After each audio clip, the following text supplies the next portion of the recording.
মিলাদুন নবী করতে বলেছেন, নিজেরাও করেছেন।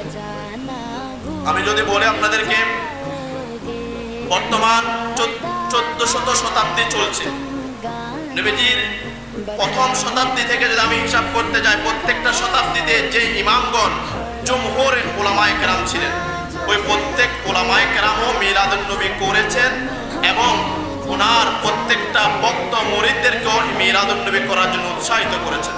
যদি আমি প্রথম শতাব্দীর দিকে যাই, প্রথম শতাব্দীতে হযরতে ওমর ইবনে আব্দুল আজিজ রাদিয়াল্লাহু তাআলা আনহু উনি মিলাদুন নবী করেছেন এবং করতে বলেছেন।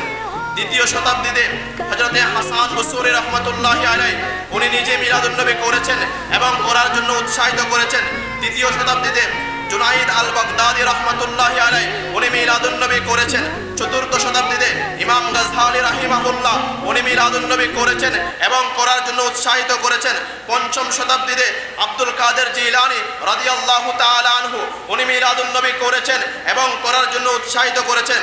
ষষ্ঠ শতাব্দীতে হযরতে ইমাম শামা রাহমাতুল্লাহি আলাইহি নিজে মিলাদুন নবী করেছেন এবং করার জন্য উৎসাহিত করেছেন। সপ্তম শতাব্দীতে ইবনে কাসির রাহিমাহুল্লাহ নিজে মিলাদুন নবী করেছেন এবং করার জন্য উৎসাহিত করেছেন।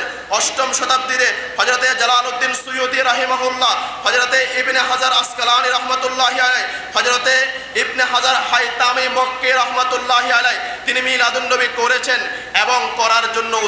নবম শতাব্দীতে শামসুদ্দিন সাখাবী রাহমাতুল্লাহি আলাইহি নিজে মিলাদুন নবী করেছেন এবং করার জন্য উৎসাহিত করেছেন। দশম শতাব্দীতে হযরতে আলী কারি রাহমাতুল্লাহি আলাইহি নিজে মিলাদুন নবী করেছেন এবং করার জন্য উৎসাহিত করেছেন।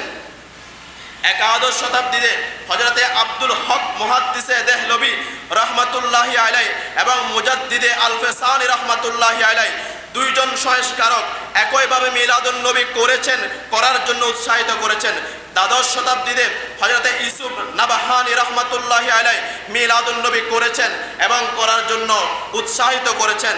ত্রয়োদশ এবং চতুর্দশ শতাব্দীতে হযরতে ইমাম ইশকে মুহাব্বত ইমাম আহমদ রেজা খা ফাজিলে বেরলভী রাহমাতুল্লাহি আলাইহি নিজে মিলাদুন নবী করেছেন এবং করার জন্য উৎসাহিত করেছেন। জুড়ে বলুন সুবহানাল্লাহ।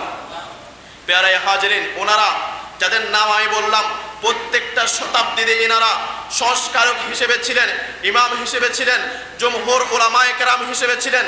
ওনারা নিজে শুধু মিলাদুন নবী করেছেন তাই নয়, ওনার বক্তব্যদেরকে মিলাদুন নবী করতে বলেছেন এবং কেউ কেউ কিতাবের মধ্যেও লিখেছেন মিলাদুন নবীর ফাজাইলের ব্যাপারে। জোরে বলুন সুবহানাল্লাহ।